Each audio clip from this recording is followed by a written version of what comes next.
Rahim, Assalamu alaikum. This is Irshad, and you are watching IU series. Okay. Today our topic is current. That what is current? Okay. Current क्या होता है? Current क्या होता है? देखिए, current actually charges की क्या है? Flow है. ठीक है. चार्जेस की बहाव है. लेकिन अभी आप पूछ सकते हैं कि भाई चार्जेस तो हमने दो किस्म के पढ़े हैं, एक पॉजिटिव चार्ज होता है और एक नेगेटिव चार्ज होता है. ठीक है. तो देखिए, इसको हमने इलेक्ट्रोस्टैटिक में पढ़ा था, और इलेक्ट्रोस्टैटिक में हमने यही पढ़ा था कि इलेक्ट्रोस्टैटिक में हम चार्जेस रेस्ट की हालत में पढ़ेंगे. लेकिन ये इलेक्ट्रोडायनामिक्स है, याद रखिएगा. इसको करंट इलेक्ट्रिसिटी यानी आप लोगों की यूनिट नंबर 14 है, और इसमें अब ये चार्जेस रेस्ट में नहीं होंगे. अब ये क्या करेगा? अब ये फ्लो करेगा, ये बह जाएगा. ठीक है ना. अब देखिए, तो क्वेश्चन दो किस्म के राइज होते हैं कि सर ये जो चार्जेस की बहाव है, जो फ्लो है, क्या ये पॉजिटिव चार्ज की वजह से होगा या नेगेटिव चार्ज की वजह से होगा. तो देखिए, इसके ऊपर अब हम बात नहीं करेंगे. हालांकि sometimes we can say that current is produced because of this both charges, लेकिन वो किस हालत में? इलेक्ट्रोलाइट्स में. ठीक है. देखिए, इससे पहले आप लोगों ने पढ़ा है कंडक्टर. ठीक है. और कंडक्टर के बारे में आप लोगों ने ये पढ़ा है कि कंडक्टर वही मटेरियल्स होते हैं जिससे करंट क्या होते हैं? पास होते हैं. करंट क्या हो सकता है? पास हो सकता है, गुजर सकता है. एक होता है इंसुलेटर. ठीक है. इंसुलेटर. ठीक है. इंसुलेटर वही मटेरियल्स होते हैं जिससे करंट पास नहीं हो सकता है. ठीक है ना, जो करंट को गुजरने नहीं देता है. और एक होता है सेमी कंडक्टर. ठीक है. Semi conductor. तो हम कह सकते हैं कि सेमी कंडक्टर्स कौन से मटेरियल्स होते हैं? ये 50-50 होते हैं. ठीक है ना, 50-50. इसका मतलब यह है कि ये आधा करंट तो गुजरने देता है, लेकिन आधा करंट क्या करता है? रुकवा देता है. ठीक है. अब देखिए, जो कंडक्टर्स होते हैं एक्चुअली ये क्या है? ये मेटल्स होते हैं. क्या होते हैं? मेटल्स होते हैं. और मेटल्स में जो है फ्री चार्जेस ज़्यादा होते हैं. क्या होते हैं? Free charges. अब आप लोग कहेंगे कि यार ये फ्री चार्जेस का मतलब क्या है कि सर ये टर्म्स बार बार इस्तेमाल कर रहे हैं कि फ्री चार्जेस क्या है. देखिए, अगर अमूमन हम अपनी नेचर में सोचें तो हमने जो कपड़े पहने हैं, हम जिस कमरे में रहते हैं, हम जिस बिस्तर पे सोते हैं, तो ये सारे के सारे जो प्लास्टिक्स है, सारी की सारी चीज़ें तो एटम से बनी हैं. जिस तरह हमने इलेक्ट्रोस्टैटिक में इन चीज़ों के बारे में बात की है, लेकिन इससे करंट नहीं गुजर सकता है. क्योंकि क्या है? ये इंसुलेटर्स है. वजह क्या है कि इंसुलेटर के जो एटम्स है ये न्यूक्लियस है, और इसके इर्द गिर्द इलेक्ट्रॉन घूमते हैं. तो जब इलेक्ट्रॉन घूमते हैं तो ये इलेक्ट्रॉन और न्यूक्लियस के बीच ताकत ज़्यादा होता है. तो जब ताकत ज़्यादा होता है तो ये इलेक्ट्रॉन कहीं भी नहीं जा सकता है. ठीक है. तो अगर मैं इसको एक्सटर्नल फील्ड दे दूं, याद रखिए करंट के प्रोडक्शन के लिए जो मेन एजेंट होता है ये एक्सटर्नल फील्ड होता है. क्या होता है? एक्सटर्नल फील्ड होता है. ठीक है. अब देखिए, अगर इसको, ये प्लास्टिक का एटम है, तो अगर इसको मैं करंट दे दूं तो ये करंट तो जाने नहीं देता है, बिकॉज दिस इज़ व्हाट, ये स्ट्रिक्टली बाउंड होते हैं. ठीक है, न्यूक्लियस के साथ. लेकिन अगर हम मेटल्स के बारे में बात करें, मेटल्स क्या हुआ? फॉर एग्जांपल हम कॉपर ले लें. क्या ले लें? कॉपर ले लें. इसी तरह जो है एल्यूमिनियम ले लें. ठीक है ना. तो इससे करंट आसानी से गुजर जाती है. वजह क्या है कि इस किस्म के जो मेटल्स है, इसके एटम्स और इलेक्ट्रॉन्स के बीच, यानी न्यूक्लियस और इलेक्ट्रॉन्स के बीच इतना ताकत नहीं होता है. इसमें कुछ इलेक्ट्रॉन्स ऐसे होते हैं जो लोफर टाइप होते हैं, यानी फ्री होते हैं. तो जब हम इसको एक्सटर्नल फील्ड देते हैं तो वही लोफर इलेक्ट्रॉन यानी फ्री इलेक्ट्रॉन जो है ये इस एक्सटर्नल फील्ड की वजह से मोशन स्टार्ट कर देता है. ठीक है. तो हम कह सकते हैं कि मेटल्स में जो इलेक्ट्रॉन्स की बहाव है, मेटल्स में जो करंट हम डिफाइन करते हैं मेटल्स की सूरत में, तो एक्चुअली हम कह सकते हैं कि द फ्लो ऑफ इलेक्ट्रॉन्स. ठीक है. ये किस चीज़ के लिए है? ये मेटल्स के लिए हुआ. ठीक है ना.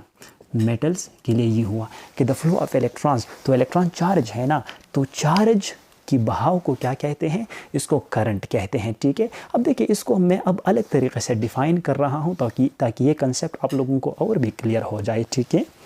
अच्छा जी, हम कह सकते हैं कि the flow of charges in per unit time is called current. लेकिन ये चार्जेस अगर बह जाती है तो किस जगह पे बह जाएगी? ये मैंने लिया एक तार. कौन सा तार भाई? गोंड का तार नहीं. ठीक है ना. ठीक है. ये है कंडक्टिव वायर. कौन सा वायर है? कंडक्टिव वायर जिसके मदद से आप इलेक्ट्रिसिटी को अपने घरों तक क्या करते हैं, पहुंचा देते हैं। अब इसमें क्या होंगे, चार्जेस की बहाव होगा, ठीक है। ये नेगेटिव चार्जेस है, इलेक्ट्रॉन्स है, मेजॉरिटी कैरियर्स है यानी नेगेटिव चार्जेस है और इलेक्ट्रॉन पे नेगेटिव चार्ज है, तो इसी की बहाव ये मेटल में होता है, तो ये इससे क्या बह जाती है, इससे यानी चार्ज बह जाती है, ठीक है ना। तो जब ये चार्ज बह जाती है तो ये तो कुछ टाइम लेगा ना, तो चार्ज पर यूनिट टाइम जो बह जाते हैं किसी ख़ास रकबे से, क्रॉस सेक्शन एरिया से, इसको क्या कहते हैं, इसको करंट कहते हैं, ठीक है। तो करंट को मैं रिप्रेजेंट करता हूँ I से और चार्ज को मैं रिप्रेजेंट करता हूँ Q से और टाइम को मैं रिप्रेजेंट करता हूँ T से, ठीक है। So we can say that the ratio between charge and time is called what, current. अब क्वेश्चन अराइज होता है कि सर आपने दो किस्म के चार्जेस के बारे में हमने बात किया, ठीक है। एक हमने किया पॉजिटिव चार्ज के बारे में, ठीक है, पॉजिटिव चार्ज के बारे में। तो देखिए पॉजिटिव चार्ज की वजह से जो करंट काज होती है, जो करंट की बहाव होता है, एक्चुअली इसको कहते हैं कन्वेंशनल करंट। कौन सा करंट, कन्वेंशनल करंट, ठीक है। अगर आपसे कोई पूछता है कि कन्वेंशनल करंट क्या होता है, तो आप लोगों ने कहना है कि वही करंट जो पॉजिटिव चार्जेस की वजह से बह जाती है, ठीक है, या पैदा होती है, ठीक है। लेकिन एक्चुअली जो होता है ये करंट क्या होता है, ये नेगेटिव चार्जेस की वजह से ही होता है, नेगेटिव चार्जेस यानी कौन सा है, इलेक्ट्रॉन्स, ठीक है। इलेक्ट्रॉन्स पे कौन सा चार्ज होता है, नेगेटिव चार्ज होता है। तो कन्वेंशनल करंट की डिफिनेशन आप लोग ये इस तरह कर सकते हैं कि the flow of protons while in metals you can say that the flow of electrons is called what, current, ठीक है। अब देखिए इधर पे कि अगर मैं कहूँ कि एक महलूल अगर मैं ले लो, सोल्यूशन ले लो, ठीक है, इलेक्ट्रोलाइटिक सोल्यूशन में ले लो, तो इसमें जो करंट काज होते हैं, I अगर काज होते हैं तो इसमें इलेक्ट्रॉन की वजह से भी काज होते हैं प्लस पॉजिटिव चार्ज यानी प्रोटॉन्स की वजह से भी काज होती हैं। तो देखिए इलेक्ट्रोलाइटिक केस में अगर आपके साथ कोई इलेक्ट्रोलाइटिक सोल्यूशन है, मिसाल के तौर पर अगर हम बैटरी ले लें तो इसमें यही सोल्यूशन होता है, तो इसमें जो चार्जेस यानी करंट के लिए जो रिस्पॉन्सिबल एजेंट है ये नेगेटिव चार्जेस भी है और पॉजिटिव चार्जेस भी है। तो याद रखिएगा this is what total current causes due to electrolytic solution by negative charges plus what, positive charges, ठीक है। अच्छा जी, तो करंट की डिफिनेशन तो ऑलरेडी हमने समझा कि current is actually the flow of charge per unit time is called what, current. लेकिन अब आते हैं इसका यूनिट क्या होगा, ठीक है। तो चलो यूनिट के ऊपर बात कर रहे हैं। देखिए चार्ज का यूनिट क्या था, कूलम था, आप लोगों ने ऑलरेडी पढ़ा। ये टाइम है तो टाइम का यूनिट क्या है, सेकंड है, तो करंट का क्या यूनिट क्या होगा, ये एम्पेयर होगा, ठीक है। देखिए अगर ये एम्पेयर है, एम्पेयर, तो ये आपको शो कर रहा है क्या, यूनिट। लेकिन अगर आपने कैपिटल लिखा तो ये आपको शो कर रहा है क्या, द नेम ऑफ द फिजिकिस्ट, ठीक है, जिसने इस करंट पे काम किया था, ठीक है। अब देखिए इसका सिंबल मैं ए लिखूंगा, ये इस तरह नहीं लिख सकता हूँ, स्मॉल ए नहीं, स्मॉल अल्फ़ाबेट में नहीं लिखूंगा, ठीक है। ये सिंबल है एम्पेयर का, इसको मैं कैपिटल में लिखूंगा। तो मैं कह सकता हूँ कि 1 एम्पेयर ये करंट की मकदार है जो कितने चार्ज की वजह से पैदा होती है, 1 कूलम चार्ज की वजह से पैदा होती है। जब ये 1 कूलम चार्ज किसी खास क्रॉस सेक्शन से गुजर जाता है किसी भी कंडक्टिव वायर का, कितने टाइम में, 1 सेकंड में, ठीक है। तो आप इसको इस तरह डिफाइन कर सकते हैं। अगर आपसे कोई पूछे कि एम्पियर क्या है, तो याद रखिए सम स्टूडेंट्स और says that sir Ampere was a scientist, Ampere was a physicist, Ampere was a great electrician. So ये चीज़ें गलत है। आपने कहना है कि एम्पियर करंट की मकदार है, कितने करंट की मकदार है जो पैदा होता है 1 कूलम चार्ज की वजह से।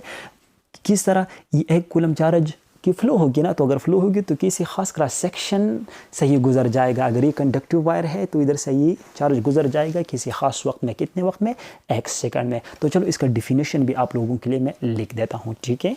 If 1 coulomb charge passes through any cross section of conductive wire in 1 second, so the current produced will be 1 ampere। देखिए इधर पर मैंने कितने चीज़ों को मेंशन किया है, 1 कूलम क्या है, चार्ज है, ठीक है। पास होता है किस चीज़ से, cross section of conductive wire से पास होता है। कितने टाइम में पास होता है, 1 सेकंड में पास होता है, ठीक है। तो इधर पे जो करंट प्रोड्यूस होगा कितना होगा, 1 एम्पेयर, ठीक है। तो मैंने 1 को ऐड किया है, तो मेरे पास इस जो यूनिट है एम्पेयर का, इसका डिफिनीशन ये आया है, ठीक है। तो इन चीज़ों के बारे में आप लोगों ने ख़ास ख्याल रखना हो। अच्छा जी, अगर आपने अभी तक हमारे चैनल IU सीरीज़ को सब्सक्राइब नहीं किया है तो मज़ीद ऐसे लेक्चर्स के लिए हमारे चैनल को सब्सक्राइब कीजिएगा।